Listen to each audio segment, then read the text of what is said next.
These Urban Times presents Sideline Stories. Great to see you as always, good brother. Great to see you as always. Man. Our other brother and partner, B, had a few things to take care of before this podcast started, so he'll join us a little later. But we're going to dive right into it, man. Playoff basketball is underway. Absolutely. So, one of the bigger days of basketball took place on Tuesday. It was a great day. Was it, though? It depends on who you root for. This is true. It depends on who you root for. We now know the draft order for the 2019 NBA draft that will take place next month in June. And there was a lot of surprises. Our Atlanta Hawks, we'll talk about them in a moment and what actually transpired with them. But the top 4 picks in the upcoming 2019 NBA draft. We'll start with number 4, the Los Angeles Lakers. Surprise. At number 3, H's New York Knicks. Number 2, the Memphis Grizzlies. And I got to give a shout out to my man DJ Money Green. Gentleman, DJ my wedding and everything like that. For sure. He's from Memphis, of course. He loves the Grizz. And he actually hit me a little bit before and was like, watch out for us. We're going to make some noise. And what the hell they do? They made some noise. So respect, player. You called that out. They trying to rebuild up there. And the number one pick in the 2019 draft will end up going down to the New Orleans Pelicans. Out there in the Smoothie King Arena. What were your thoughts? We were together actually, State Farm Arena. Shout out to Atlanta Hawks. Wonderful watch party. Absolutely. Yeah, that was dope. Like I said, we'll talk about the Hawks and kind of what transpired with them. What were your thoughts when the top 4 picks were revealed, even before the order? Just we knew that these would be the 4 cats in the room. Well, when we were there, I was like, yo, if the Lakers get this number 1 pick, something ain't right. But then they called him out at 4. I was like, still, like, for the Lakers to get the 4th pick, that's wild. You know what I'm saying? So, like, right before, I was just like, if the Lakers get this number 1 pick, I wasn't worried about, nobody else really. I was telling Brandon, I was like, yo, Zion going to end up going to Memphis. I just knew Memphis was going to get the number 1 pick for some reason, but it was wild because it was like 3 teams that had no business in the top 4. So it was wild for me. I agree. It was wild for me, and now to kind of see, we all assume Zion Williamson will be the number 1 pick. Yeah. There's rumors and reports that he might go back to Duke. His family, his step pop, they did it that. They said they're looking forward to going to the Crescent City, going down to New Orleans. So he finna have them beignets. He hasn't signed with an agent yet, so that's still, is he going Jay-Z? Is he going Clutch Sports? It seemed like those really the 2 best options for you. It's his step pop. Are they going to do something, keep it in the family? You know what I'm saying? There's plenty of ways they can go with that. But he will go. Number 2 is up in the air, even though Memphis is saying that they're going with Ja. They're going with Morant. If I was them, I would go with Ja. They said they're going with Ja. So let them learn behind Mike Conley. No. That's about Mike Conley's on the block. He won't be Mike Conley's. That's going to be a crazy contract. It kind of makes sense. Though. Yeah. And they were saying you got to look at it like a team has to be willing to pay Mike Conley a 2-year contract. It's like 2 years, 60 million. 62 million. Like, that's some shit right there. And he like 32, right? Something like that. Yeah, that's gonna be. Yeah. He not LeBron, mid 30. He a normal. Yeah, normal cat. Yeah. So, I mean, it'll be interesting. It'll be looking to move him. And then number 3, H is New York Knicks. Some Knicks fans were highly upset. H is in great spirits. It seems like. He has like the total opposite of from what Stephen A. Smith is right now. Like, I'm talking about just befuddled. What do you think about RJ Barrett? Now he's widely considered of being the number 3 pick. Depending on how the chips fall. Well, we got to remember RJ Barrett was the number 1 dude coming out of high school. Like, it wasn't Zion. And if you go back and look, at a lot of the Duke games, when they needed a bucket, they went to RJ. They didn't go to Zion. So you know what I'm saying, like, you might get like a sneaky kind of situation where you low key might get the best player in the draft. People just are hype over Zion right now. So you never know. I agree. That's very true. Closer to home here, our Atlanta Hawks. Now it was highway robbery. I honestly, and I'm a homer, I own that for this. I thought the Hawks were going to get the number 1 pick. Something in my spirit said Zion, John, and Trey was going to make things happen. We see the Hawks get the 10th pick, and we don't know if it's the Hawks pick or if it's Dallas' pick. Listen, I was in there like, this better be Dallas' pick. Because if this is the Hawks pick, I'm livid. So they run down the 10th pick, and it's the Hawks. Then we get the number 8, and it's the Atlanta Hawks. We scheduled to get 2 picks in the first round, neither in the top 5. And the Hawks had about a 10% chance of getting the number one. I was like, I would have been cool with 5 and 10. I really would have. But 8 and 10, I'm like, it's not a big difference in 8 and 10, 5 and 10. Nah, it is. Because if you look at who they got selected to go, so you taking 4 and 5. DeAndre Hunter? He would fit. DeAndre Hunter would fit. It's not that I'm not sold on Garland or Kobe White. I just don't know how they would fit in Atlanta. We already got Trey, yeah, we don't need Kevin. You know what I'm saying? And now we need a backup, but I'm not spending my 5th, 6th pick on a backup. I respect that. You got the College Park Skyhawks about to take off. You get a backup in the G League. Yeah, but I do like Hunter. I like Cam Reddish, who they say he might slide to us. Okay, great. I was gonna say he might be around at 8. Slide to us. Like he's 6'9", can shoot. Right outside of Philly. Right. Norristown. Yeah. It plays defense. You know what I'm saying? Like, he could come in and instantly get minutes. Do you think playing with the likes of Barrett and Zion, we haven't seen the best of him? Like, I've been saying that all season. I was like, Cam, he never was able to get into a rhythm in any game. Well, in like maybe 1 or 2 games where we actually saw him get into a rhythm, he shined. So it's like, let the kid. Unfortunately, it was against Florida State, I believe, right? When he hit the big shot. Because I think either one of them was in foul trouble or something like that, and like he was able to get into a rhythm because he got more touches. And so when you let him get his touches, let him get in rhythm, he start hitting. And so I'm like, if he falls to us at 8, I'm okay with that. You know, because like I said, we need a wing. Mm-hmm. We already got Trey at the 1. You can let Kevin play the 2. If you can get Cam, that's your 3. John at the 4. Who knows what you do with the 10th pick? Yeah, maybe Bowl or. So that means Torian Prince. His days, his number here is the number of Atlanta Hawks. Or is he unless he's gonna take a discount, you know what I mean? Then yeah, because he hasn't really developed into anything that I'm just like, we can't lose him. You know, I feel like we can find somebody to do what he's doing right now. Now can't brother, I like you, but you're a hopeful opted in at 19. I don't blame you, but I really wish you wouldn't have done that. Opted into that 19. This man is a hope. Hey, listen, I don't blame you. As a man, get your money. But as a Hawks fan, we need you to opt into that. It's like, if you wanted to stay here, we could have restructured something or something. I mean, if the Hawks really wanted to get rid of the contract, they could have traded it. Yeah, they could have. They had offers on the table. Yeah, they need to go ahead and do that because that's on the books. That's kind of, and he ain't really doing nothing. Like, we see Enes Kanter, he was making like 18 with his last contract. He got released, and he playing way better than Kent is. Currently, the Portland Trailblazers are up 15 on the Golden State Warriors. Ooh, child. Go ahead. Blazers are up 15 on the Golden State Warriors. Yeah, it'll be interesting. I like the Hawks at 8 and 10. What you think they need to do at 8 and 10? I like Cam. I think Cam for sure. And they do need a center. So, I mean, it's only 2 worthy of it. Like, it's either Bobo or Buddy out of Texas. Bobo, of course, is an experiment because you just don't know. Like, he has all the potential in the world. But if he can stay healthy, because he already can shoot the 3. Mm-hmm. If he can stay healthy, if he can stay healthy, he can already shoot the 3. He can. He's long, so that he can, interior defense type situation. I just hope he doesn't end up being another Thon Maker or that's what a lot of cats say. Like that. Thon Maker 2.0. But Thon Maker's actually not bad. Thon Maker's not bad.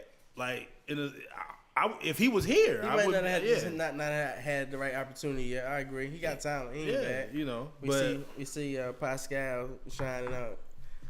It's all about opportunity. All about opportunity. I agree. Opportunity in your system. I agree.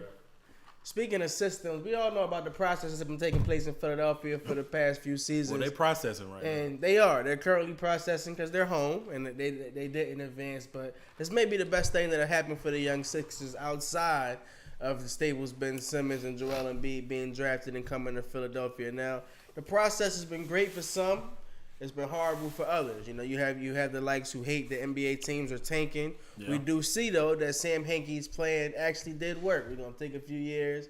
We're gonna suck, and one day we'll get to the promised land. Now it has not equaled the championship. It has contending though. It has not, but we see progress. We see progress, and that's a great thing for the Philadelphia 76ers. But hell of a game that took place in Toronto. Game 7 on Sunday, the Toronto Raptors against the Philadelphia 76ers to help the Raptors advance to the Eastern Conference Finals. Yeah. Sixers star Joel Embiid was a victim of several memes because he was seen crying after Kawhi Leonard hit a miracle shot that bounced around the rim 4 times over Embiid's outstretched hands to help, move the Raptors to the next round. Embiid put out a post on social media saying he's going to come back bigger and better than ever. Now, I hope bigger don't mean he's just going to eat and cry and eat ice cream. He said he's going to change his diet. I hope so. You told me he just had vegetables for the first time like last year. That ain't gonna work, brother. You gonna have to, you gonna have to eat your greens, brother. Like that's not gonna get a spinach smoothie. Yeah, greens, your broccolis, your kale. You got to do that, so you can be able to come through in the playoffs because you play like kind of shit. And we don't know how injured he was. I mean, that's kind of that's true. Another but that also comes down to conditioning, though. Almost certainly. You gotta get lighter. Conditioning and health. That help your knees, and right he's there. Already bad. Can't have 20 pounds sitting on him and whatnot. I'm just saying, and y'all gotta figure out what y'all gonna do with Ben. We're gonna talk about that. We're gonna talk about that. Hopefully, well, and Jimmy and Tobias. We're gonna talk about that. I think it's gonna be a good off season for the Sixers. I think it'll be a good off season for the Sixers. Damn sure for Joel Embiid. I think he's gonna really get in the gym and come back, and we're gonna see Joel Embiid as possibly top 5. He's already a top 5 talent, but I think he's gonna really put his foot in the sand. I think, and this is what I was saying on Twitter about Giannis.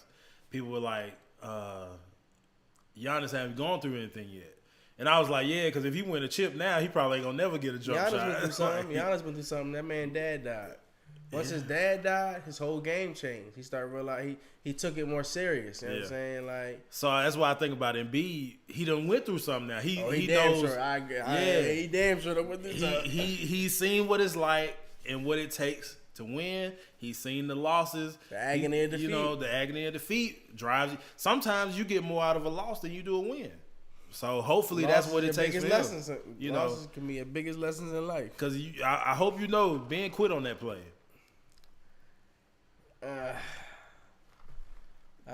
He mailed that last play in. He chased him. He chased him, and then he just, Embiid came over there too, though. So that's the last shot. You got to double that. You can't whatever foul. It takes. Then you got to foul him, but you got to make it harder. Can't foul. Interesting. We mentioned that the New Orleans Pelicans will have the number 1 pick in this upcoming 2019 NBA draft. So much took place with the New Orleans Pelicans last season, and their possibly former star, Anthony Davis. Anthony Davis spoke on wanting out. He even had a little joke with the "That's All Folks" shirt. Some people said it was for Space Jam 2. Some people were saying that was a message, to the Pelicans, like, it's Peace. Been nice to know you. See you on the next one. Zion, of course, is presumed that the Pelicans will pick Zion. They have a new GM in David Griffin. Formerly, he was a GM of the Cleveland Cavaliers. Yeah. Worked very well with the likes of LeBron James. He's beloved in many circles in the NBA. Agents love him. Other GMs love him. So players love him. Players love him. Thank you. Players love him. So it probably won't be hard for him to get talent in New Orleans. But we do know AD said, I want to get out the door. Now, there was speculation that once the Pelicans received the first overall pick, that maybe Davis would kind of backpedal and say, let's see how this works out. No. He still wants to hit the block. Pelicans are still being stingy as well, though. They said, we may still make that wish come true, but we will not be sending him to the Los Angeles Lakers. So, speculation about the Lakers possibly giving up the 4th pick and Lonzo and Ingram and Kuz in order to get AD. We don't know. We won't know what'll happen. But what do you think the Pelicans should do? Make that deal, because if he doesn't want to be to there, the Lakers, you say, that's your best trading partner right now, because clearly they willing to give it all up. You know what I mean? Like Boston, they may be like, you gotta pick between Brown and Tatum. Like they might not give it to you, but you get the 4th pick, so you might be able to get Or Get the cat Garland. Or if the Knicks come out and they say, all right, we'll give y'all the third pick, Dennis Smith Jr. and Kevin Knox. I always say gotta be like You know Kevin. what I'm saying? Yeah, Like, got to be like. We'll give y'all that. That way you may be able to pair Zion with RJ again, you know, and let them grow together.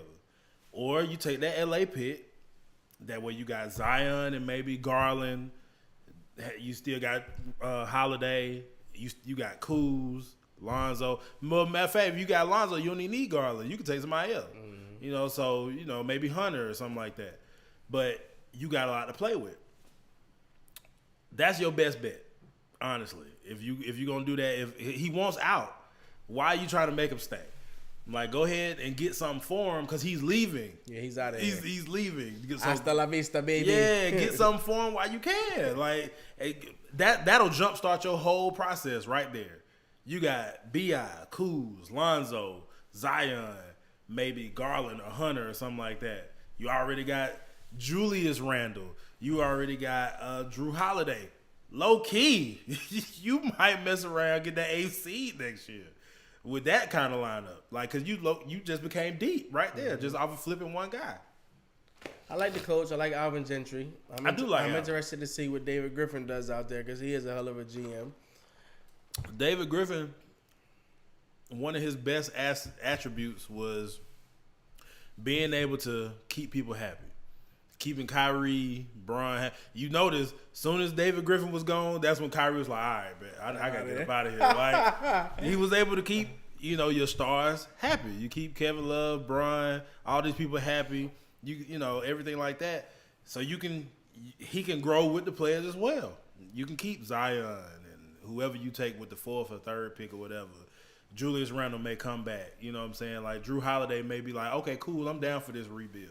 Instead of leaving when his contract over. Like, and then the 3 kids from LA, they used to LA, now they gotta come in New Orleans. That's fun, but now you got David Griffin there. Like, all right, he able to tame these attitudes. Because you do gotta deal with LeVar. It'll be LeVar been in the cut though. He been in the cut. He been playing the wing. Just wait till he get traded. He been playing the wing. You know what I'm saying? Letting them do their thing. It's going to be interesting. Zion's going to be blockbuster for sure. It didn't matter who got the number 1 overall pick. Wherever he went, he got to be good for the first 3 years. All eyes are going to be on Zion and whatever he has going on. I kind of think it sucks, though, for other franchises like the Hawks who have been starving for a superstar to see. We just seen the Pelicans have a superstar. Now, yeah, they had some fucked up shit go down because fans stopped coming to the games because AD wanted to set up. I get it. So ticket sales were affected. But it's like, damn, you about to lose a superstar and just pick up another one. We ain't never had one. Yeah, it's cats that ain't never had one, like you said. That's hard money, man. Speaking of NBA rookies, potential NBA rookies, it's early. Don't get us wrong, people. It's early. Players haven't even been drafted, so we don't know what team, scheme, philosophy folks should be playing. But give me a guess. Just give me an estimate. Let me know a player, what team they're going to go to, and why you feel like they could be your potential upcoming Rookie of the Year. I'm gonna go with Ja Morant. In Memphis. Okay. I feel like just because he gonna get burned, he gonna get to instant starter.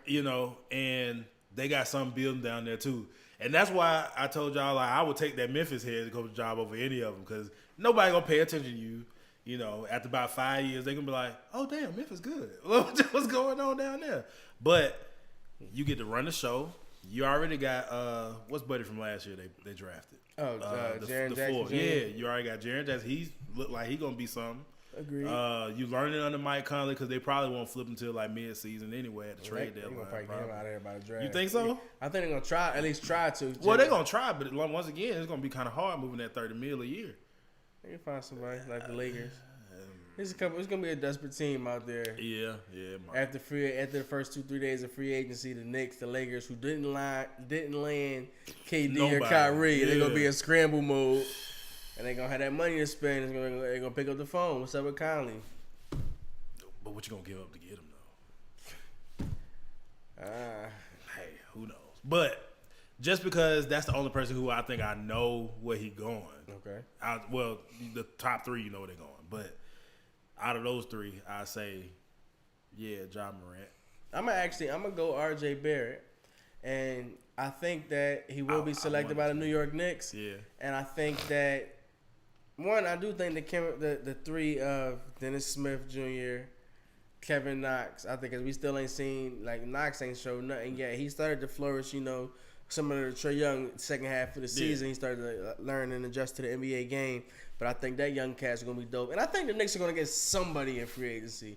I don't think it's going to be a KD. I don't think it's going to be a Kyrie. But there are other names out there, that kind of raise an eyebrow, that can fill in a role, that can help a young Knicks team along with RJ Barrett grow. I wouldn't be mad at that. I don't want them to make the same mistake they made with Amari Stoudemire. And what do you mean? What do you mean? So you remember that year? That year it was like Amari Stoudemire may have been like the sixth best free agent available. Okay. He was coming out of Phoenix. Me personally, I was like, I don't know what he is without Steve Nash. And so I can't remember who all was in that free agency class, but they missed on everybody. And so I kind of felt like they just gave Amari the max deal because they were like, we got to get somebody. I don't want them to do that, even though I don't really care about the Knicks. But I don't want them to do that. I feel bad for them at this point. I don't want them to go out there. You feel bad for them, man? Yeah, I don't want them to go out there and be like, you know what? I'm going to give you a max contract.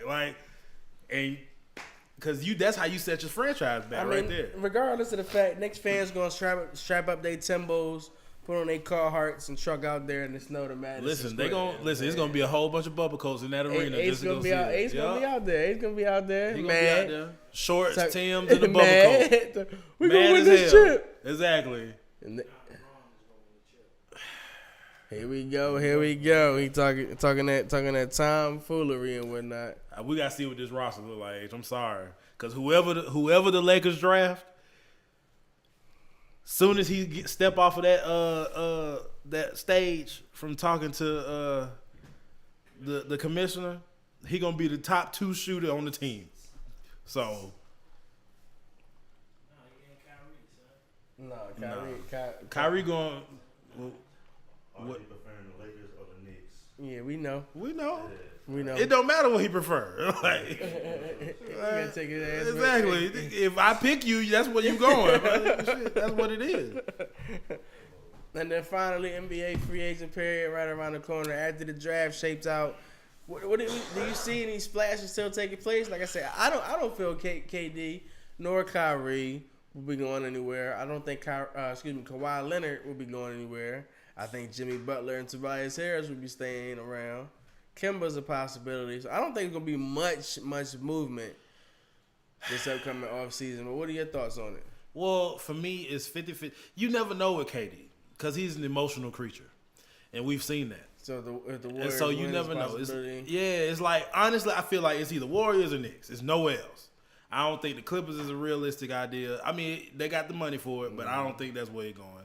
It's either you sticking around it with the Warriors or you going to New York. And if he goes to New York, Kyrie going with him. And so Kyrie either going New York, Brooklyn, LA. I don't think he's staying with the Celtics. If he does stay with the Celtics, that means they flipping these young kids because they cannot. Something ain't staying together. Yeah, one got to go. Either the kids or Kyrie. One of them got to go. They can't fit in Boston together. They just can't do it. Kemba may be the only one where we know he ain't staying where he at. Because I don't think Mike gonna give him that bad. If he does, that's Mike in a fucked up situation anyway though. Because if you don't pay, you gotta offer it to him. And if you don't, what other superstar is gonna be picking up that bag? Nowhere. You ain't getting nobody to come to Charlotte. Yeah. Like nah. We been there. Mm-hmm. It's cool. You can go party there for a couple days. Have a good time, but I ain't staying there. Like I ain't Dale Curry. I ain't staying there. So. And then Kawhi, I feel like Kawhi is either Clippers or Toronto. I feel like it's one situation. I think Kawhi is going to have to assess where Toronto is going in the future and see, is Kyle Lowry going to be Kyle Lowry of last game? Where, is he going to be Kyle Lowry of every other game in the playoff where he averaged 14 points? Like, Because am I gonna have some help or no? Is Pascal gonna develop even more or no? Gasol, we already know he old, so that's a dub on that. His days a number. Yeah, so you gotta see what you're gonna do with that. Because you go to the Clippers, you got talent down there at the Clippers, and then you got a front office you can believe in. Notice, and coach you can believe in. Now notice I have said nothing about LA because I mean the Lakers. Because unless you get Kyrie, it's a dub for you. You might as well run it back and just figure it out from there. You need shooters, so maybe you can go get Buddy out of Indiana or something like that. But you can't come back with trying to run this whole "we gonna have 4 point guards on the floor" type situation. That ain't gonna work because can't none of them shoot. Brian, your best shooter. That's sad. That ain't gonna work. Like, you can't win like that. I'm sorry. Can't do it. Can't do it. Can't do win it. with him. Can't win with him. Can't do it. No. We're going to take a brief break. You're rocking out right now. Live Hip Hop Daily. These Urban Times present Sideline Stories. Our third Migo is in the building. So we're going to take a brief break. And we still got a few things to talk about. We're going to find out about some druggies out here. Some cats that can't leave the drugs alone. Boy, it seems like LSU just produced all these Can't druggies. leave the drugs alone. We're going to talk about that. We're going to talk about KD and the Warriors. LeBron, Ben Simmons. We're going to talk about a few things. So stay locked and loaded. We'll be right back.